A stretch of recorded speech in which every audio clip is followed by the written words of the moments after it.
lies, broken promises, and the death of Google Stadia. Oh boy.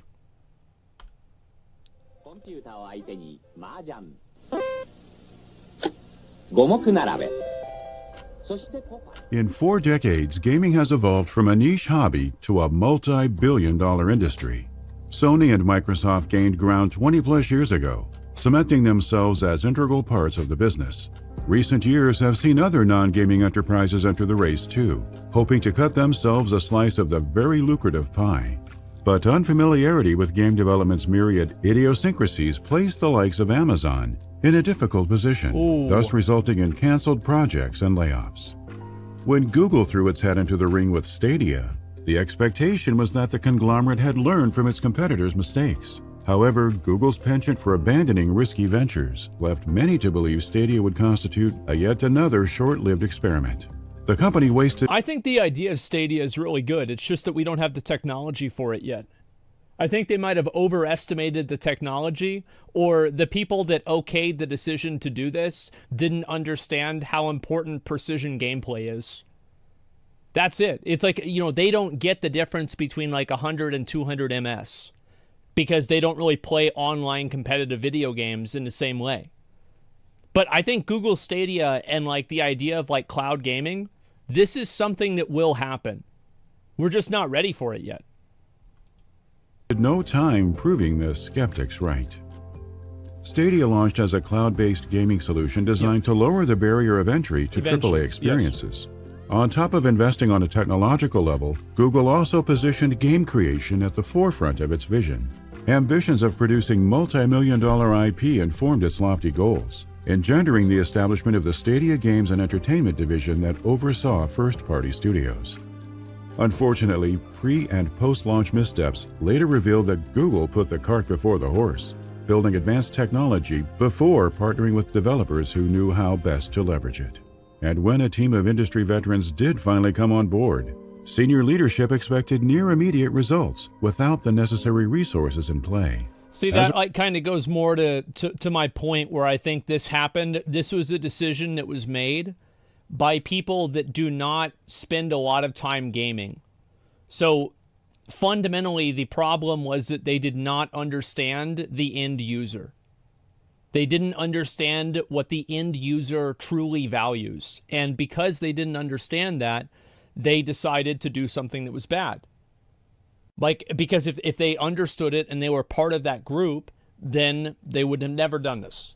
And again, like, you can see why I believe that, because they're putting, goals for the people that have just come in to be acting like they've worked there for 10 years. Of course, that's not going to happen. But that would happen because they don't understand gaming. The result, Stadia's quick demise is far from the only victim of Google's mismanagement. This is the tragedy of Google Stadia.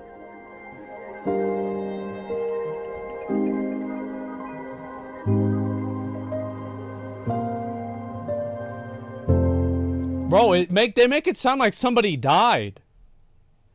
Like, damn, bro. Like, listen, like, we're gonna be fine. It's okay. Like, holy shit. Like, I get, like, cloud gaming, they're not ready for it yet because the tech's not there.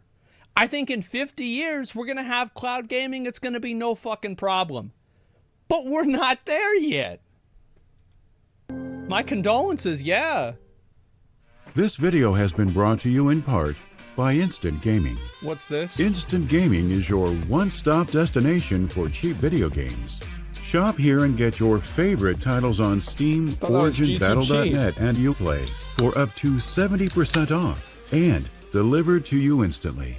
Follow the link in the description and use our unique code with your purchase to support the channel. Be sure to check out Instant Gaming's giveaway page as well to get a shot at winning all sorts of amazing prizes. Stop paying full price for video games and choose Instant Gaming. Yeah, they should do a Pizza Hut collab where like you have to do like this for 10 seconds and then maybe people will use it. Be smart. Only a handful of people led the charge on steering Google towards video games, an initiative that began in earnest after Chromecast's July 2013 launch. Majd Bakar, VP of Engineering for Stadia, disclosed in an IGN sit-down that the beginnings of such interests stemmed from discussions about running games on Chromecast. Bakar and his colleagues felt the obvious answer... See, like, again, you know, they're reverse engineering a solution to a problem that a lot of people don't have, or they don't have the tools to solve. So it's something that obviously Google wanted to do because it would improve their position in the market, but they didn't have the tech to do it. ...in exploring the capabilities of cloud gaming. The goal for Google Stadia in its earliest phases centered on creating a platform for AAA developers to easily ingratiate themselves in, one capable of rendering more immersive and realistic worlds. Yeah. According to Bakar, roughly 18 months of time and effort produced a prototype whose functionality connected standard broadband to Google data centers. Continued iteration eventually yielded a demo that reliably ran Doom 2016. Impressive. An internal showing of the demo at a Google engineer's home helped sell the potential of game streaming to higher-ups. The subsequent backing of company leadership allowed the cloud-based gaming crew to scale up, though rumblings about their objective wouldn't hit the airwaves until 2018. Microsoft, at Atari, at Sony, and Stadia is already earning the nickname the Netflix of gaming. Is that really the right analogy? Who the fuck said that? I love how these news articles are like, yeah, this is some nickname that they made. Bro, you read that off of a tweet that had 15 likes, and it was done by one of your writers. Nobody said that. We see it as the new generation of game platforms that combine the world of watching games. Former PlayStation and true. He's right about this. Again, they're right. Google was right about Stadia. And Xbox executive Phil Harrison joined Google in January 2018, assuming the role of vice president and general manager. Specifics regarding Harrison's duties were kept under wraps at the time, yet the public later learned that Google hired him to captain its new gaming vertical. Chatter about the conglomerate dipping its toes into the games industry initially surfaced days after Harrison's appointment, courtesy of a report via The Information. The publication claimed Google had spent 2 years designing gaming hardware and a streaming service codenamed Yeti, with an earlier version of the technology built to function alongside Chromecast. Reporting from Kotaku offered more insight several months thereafter, when the outlet cited 5 sources who alleged that Google's gaming initiative involved a 3-pronged approach. Apparently, the strategy emphasized a streaming platform, new hardware, and an intent to acquire and recruit talent from across the industry. What a surprise. The pursuit of recruits and development partners began with 2018 trade shows, specifically that year's GDC and E3 events, at which Google officials courted multiple publishers.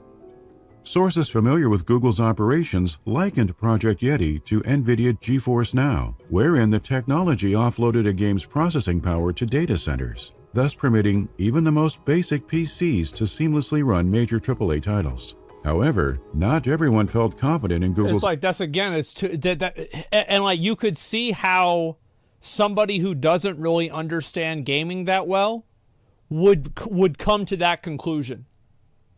You see what I'm saying? Like they would come to that conclusion because they did. Yeah, it's a logical step that you could take if you didn't understand why those two things were different. Ability to pull off such a feat. Developers who spoke with Kotaku anonymously expressed concerns over many consumers lacking access to high-speed internet. Others tempered their expectations based on the company's less than stellar track record of investing in fresh ideas. Google accepted the challenge all the same, unveiling Project Stream in October 2018 as a technical test to solve some of the biggest challenges of streaming. A partnership with Ubisoft positioned Assassin's Creed Odyssey as the demanding application that would assist in achieving these ambitious ends. Starting on October 5th, a select number of participants were given the opportunity to explore Odyssey's ancient Greece setting from a Chrome browser, so long as their internet met connection requirements of 25 megabits per second. Isn't this like a single-player game? Like I'm not sure. I never played it. This looks like a single-player game. Yeah. Again, bro. Like they did. Oh my god. They should have had, bro. If they had them do Dark Souls, I bet they would have seen what the problem was.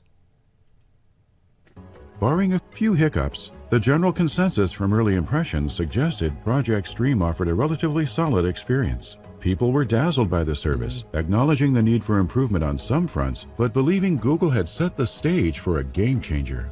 While the streaming platform's full reveal generated plenty of excitement, its eventual rollout left much to be desired.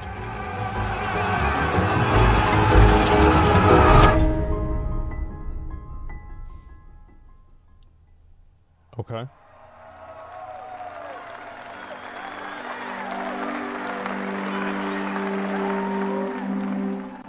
Notable Assassin's Creed producer Jade Raymond departed Ubisoft in 2014. How the fuck did they ever make an Assassin's Creed game with a Viking? Like, y'all ever wonder about like that? How the fuck did that happen?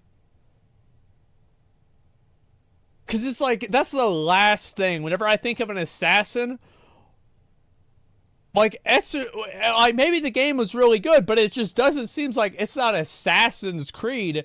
That's like Pillager's Creed or something like that. Later founding EA's Motive Studio in Montreal. After leaving Motive in late 2018, the producer became vice president of a then-unknown Google endeavor. Within a week of this news going public, Raymond's role and Google's plan for the future of media streaming gained clarification during a GDC 2019 keynote. Raymond joined to head up Stadia Games and Entertainment, the company's first-party studios division designed to craft exclusives for Stadia. The all-new streaming solution eliminated the need for a next-gen console or... I'm so fucking sick of exclusives. They're so annoying.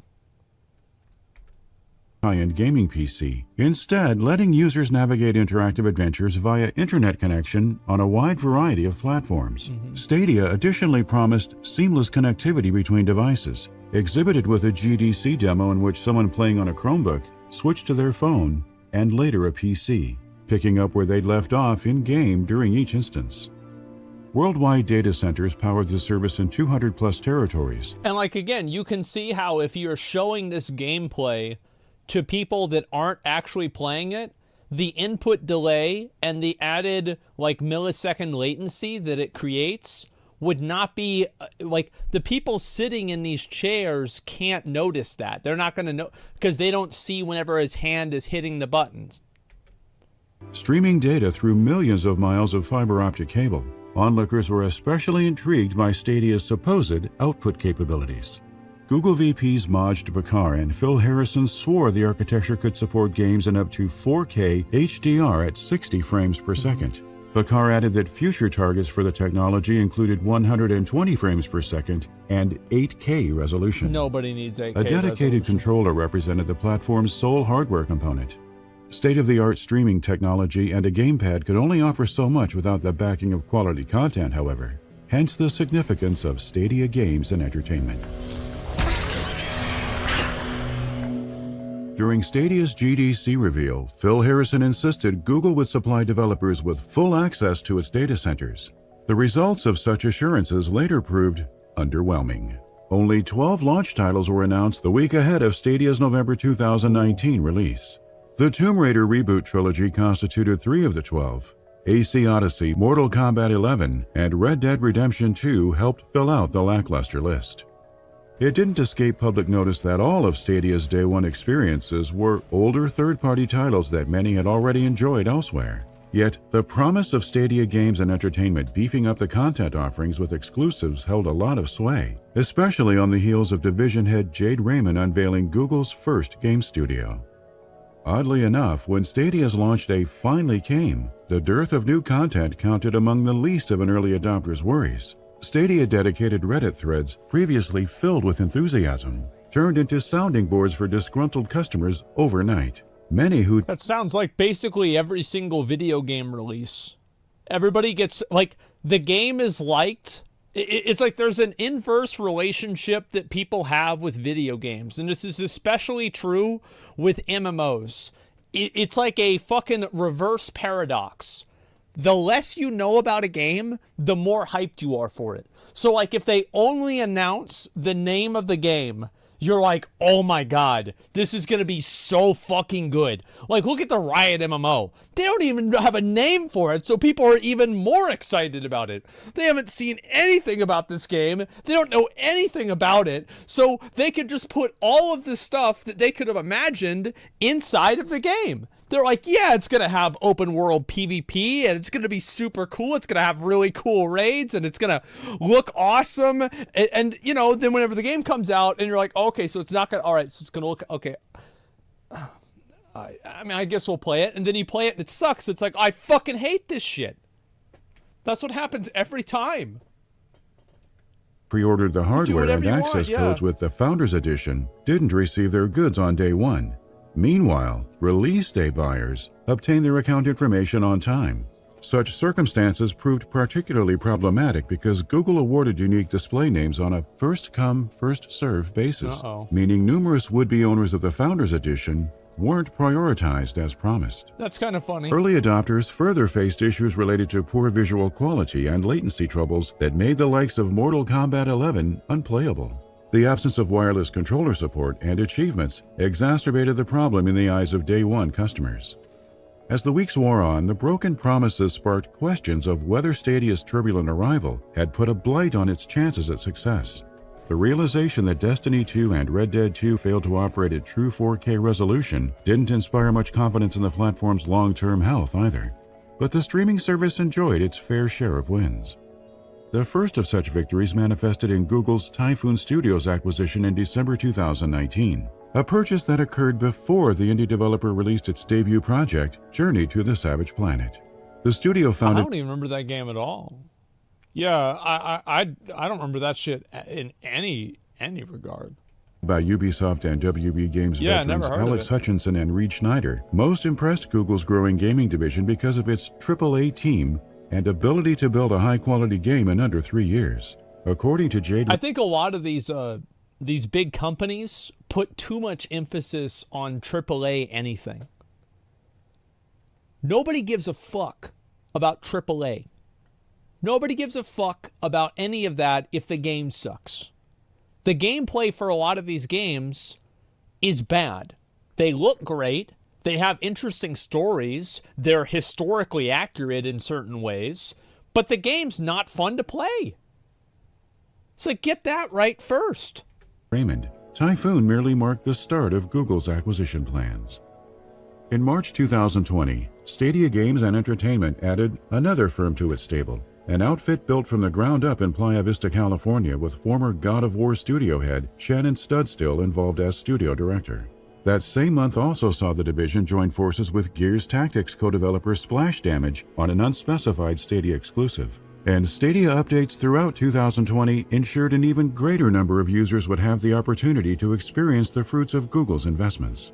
Okay. For example, non-Google smartphones received Stadia support in early 2020. Stadia playability made its way to iPhone and iPad several months thereafter. Yet, a long-predicted blow to the games and entertainment vertical effectively negated every step taken towards securing the platform's viability. You know, this is something people may have heard about, but people understand this was so important to Phil that you moved your family over to the States from England because you're so excited about this project and what it represents for, I think, the future of the gaming industry. I'm really excited to sort of hear from you. As someone... On January 27, 2021, Google VP Phil Harrison contacted staff via email, praising Games and Entertainment's great progress. Harrison's message further touted Stadia as the best game streaming technology on the market, and promised that details regarding the 2021 budget would soon be shared. This so-called rallying cry quickly revealed itself as the calm before the storm, an arguably misleading show of hope where none existed. Just 5 days after issuing the email, Harrison hosted a virtual meeting with in-house Stadia developers in which he informed them of the games division's closure. Sources who spoke to Wired said many were puzzled, given the messaging delivered a few days prior. Yeah, really. Kotaku heard from sources claiming Harrison openly regretted. He's like, guys, everything's going great. I'm so happy. Listen, we're going to let you guys know about what's going to be happening next year really, really soon. It's like, all right, you guys, come here with me. Yeah, we're shutting it down. That's so sad. Read the misleading email in a follow-up Oh, Q&A fuck. session. When pressed about what had changed between January 27th and the closure announcement, the VP 5 days allegedly later. admitted higher-ups knew the end was nigh. Naturally, this answer did nothing to quell the confusion of hundreds of workers who'd uprooted their lives for Stadia, hoping for stability the games industry seldom offered, Yep. only to get laid off a year or two later without sufficient explanation. You got to keep in mind, like, a lot of people probably moved their family or moved down there. You know, they bought a 1-year lease or 2-year lease. They bought a house down there. And now this shit is not going to happen. It sucks. Obviously, that's life. You take a risk and sometimes you lose. That's how it goes. But it's still sad to see. Harrison's statement on the Google blog noted that because AAA development's high costs continue to grow exponentially, the company thought it best to refocus by expanding on the proven technology of Stadia.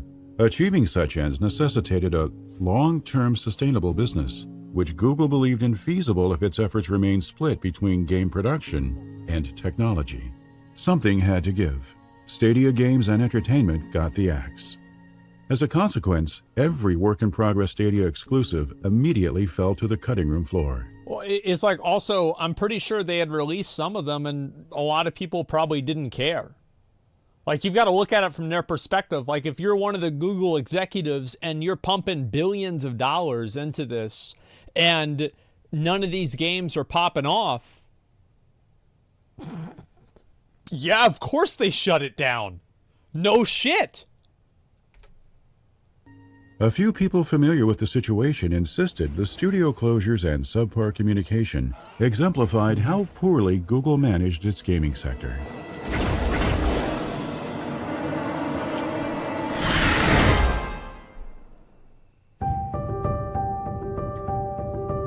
Great to be here. Thank you all for joining us. I suppose I should start out with a confession. I'm actually not a big gamer, though I do play. And that is the problem. That I think that is probably an explanation of, like, I would say like 50% of the issues. Maybe somewhere around there. Whenever you have the executive leadership that doesn't know what the fuck is going on. You guys ever had that happen at your job? Where you had the leadership of your project that's never done your job or anything even remotely close to it. And so they say, well, why can't you just program it in one of those AI things and just have the video game make it to where it's like a fucking, like a procedural generation trees and some shit. I mean, you do that in like an hour. Like, why is it going to take a month? What are y'all, lazy? Yeah, it's just sad. CEO, not gamer. Yeah. Just code it. Yeah, what do you mean? Just do it. I play FIFA 19 quite a bit and really enjoy how immersive it is. FIFA. Upon taking the stage at Stadia's GDC 2019 unveiling, Google CEO Sundar Pichai joked of how little he knew about games, That's a very confession that later provided the perfect segue to his introducing industry veteran Phil Harrison. The latter boasted of the 100-plus teams who'd received Stadia access, then promoted Stadia Games and Entertainment as the new division that would craft groundbreaking exclusives. And it's like, if a lot of companies do this and it's not really a big deal. Like, it's different than, like, for example, if you're not very passionate about video games, maybe you shouldn't really try to push a video game space in your company because it's not something that you really understand. You don't have like a fundamental, like, fucking understanding of like what the consumer wants because you're not a consumer. And it's not a bad idea to go and hire somebody that knows way more than you do, right? Because that's a smart thing. It's like you want to diversify and build in a new industry. It's like what Microsoft did with the Xbox. Like, they probably hired a bunch of fucking video game people for the Xbox. But that didn't mean that the guys at Microsoft didn't know anything about it. You still have to know a good amount about it in order to know if they're doing it right or not. To know what the values are, to know what the goals are, to know what the things that the consumers place value in. It's common sense. But according to former employees interviewed by Wired, Google didn't hire a lion's share of the developers needed for its initiative until after GDC. Developers recruited during what was essentially the 11th hour had no choice but to work with technology years in the making. This order of events created discordance between Google engineers and gaming hires, the latter of whom quickly discovered where the corporation's priorities lay. That Google operated as a tech company first and foremost hardly helped. And even with the appointments of Harrison and Raymond, the newly minted team seemed unequipped to foster content creation roles in-house because similar postings didn't previously exist. Adjusting to the unique demands of game development proved yet another challenge. For one, Google's arduous hiring process made it difficult for lead developers to recruit staff in a timely fashion. Company policies were often at odds with the standards of game production too, such that security concerns reportedly forced Google to withhold permission for the use of certain software. Barriers of this nature further complicated an already complex ordeal. And when the necessary resources finally fell into place, COVID-19 stifled any chance at forward momentum. That's Google probably froze true. hiring attempts mere weeks after the Playa Vista studio opened its doors in spring 2020 because of the pandemic. Yeah, bureaucracy An internal problem. memo Yep, from there you Pichai go. reasoned that slowing recruitment would benefit the continued support of a small number of strategic areas. Stadia wasn't part of the club. Several key departures followed in the wake of the games and entertainment closure. Chief among I think like one of the main fucking points of this too was that a lot of people didn't really use or like Stadia. Like, you can talk about like exclusives and like all these theoreticals, but from everybody that I talked to that used this or had any experience with this, it was problematic. It was either laggy, like there was fucking screen tearing, there was like what the guy said, like resolution issues. You couldn't see what the fuck was going on. It wasn't very good. So that's the real reason why it died. Like, for example, if Stadia came out and it was seamless cloud gameplay, everybody would be using it. But they're not, because it wasn't. It's just that simple. And again, this is something that in the future it will solve. This will be solved in the future. And I think the version, like a version, fucking 12.5 of Google Stadia is going to happen in 50 years and it's going to be great. But it's just not there yet. them being Jade Raymond, who left to establish the now Sony-owned Haven Studios. At least 6 more staffers joined her a few months later. Yeah, it's getting better. Still, Stadia trucked on throughout 2021, with news that Xbox players could stream Stadia games through the Microsoft Edge browser, serving as its most noteworthy high point for the year. By the following year... Does anybody here use Microsoft Edge?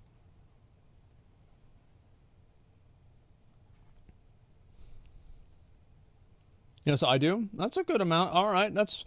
I expected nobody to say yes. I feel like, yeah, a lot of people probably use Firefox or Google Chrome. That's it. I heard Edge is good, actually.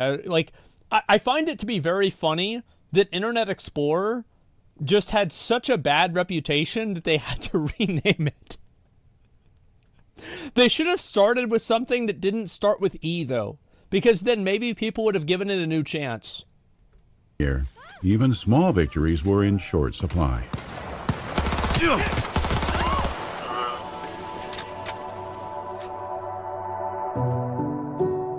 The start of 2022 brought reports of the service's rebranding from Stadia to Google Stream, a desperate strategy Business Insider claimed would see Google licensing the technology to parties such as Capcom and Bungie.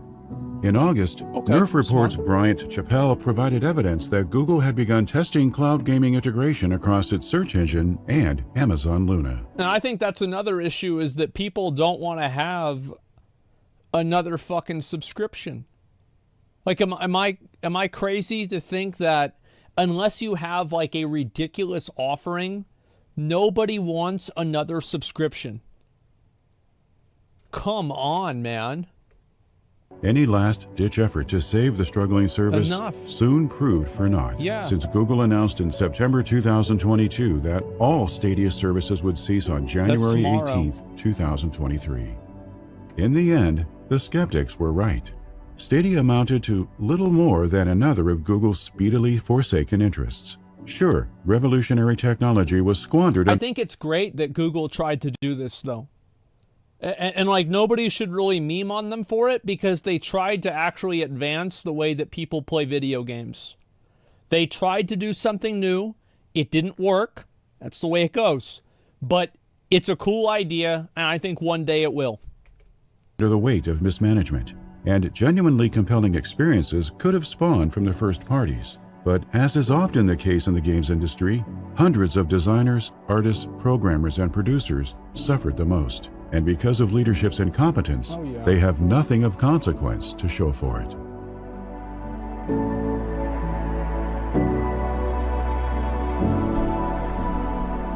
Yeah, the leadership should have known this better. People lose trust in cloud services, though. I think a lot of people already have that. Thank you for watching.